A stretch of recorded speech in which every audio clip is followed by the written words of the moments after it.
For Banff Airdrie. Mr. Speaker, Alberta families are feeling the squeeze as the cost of everyday essentials continues to rise. The cost of groceries and housing is through the roof. And with record high prices at the pumps, just getting to work is becoming unaffordable. Not everyone can work from home. And when people have to decide between putting gas in their cars or putting food on their tables, there's something that's gone seriously wrong. So when will the government get a grip and realize that the more they spend, the less Canadians can afford? Honourable Deputy Prime Minister. You know, Mr. Speaker, it's a bit rich to hear these Conservatives presume to offer any kind of economic advice.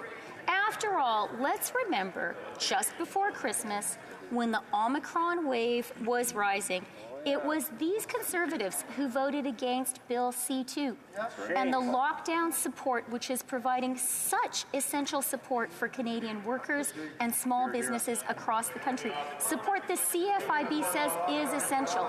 So, Mr. Speaker, I am just so glad the Conservatives failed in their economic efforts.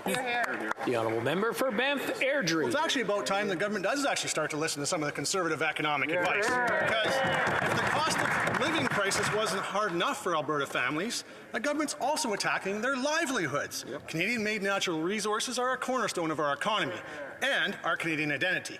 Alberta's oil and gas workers keep us warm, support our families, and keep our economy running.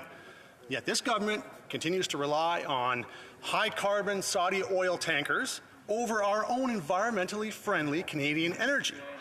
So will the Liberals finally start supporting Canadian energy, or will they just continue to treat our oil and gas sector as the enemy?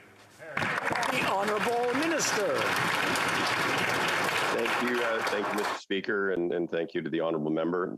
Certainly, I agree with parts of what the Honourable Member said. Certainly, the energy sector in this country is an important part of our overall economy, and will continue to be so as we move forward towards a lower carbon future.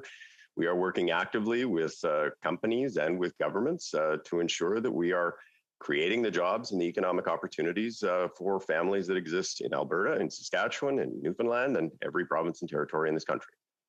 L'honorable député de la Prairie. Monsieur le Président,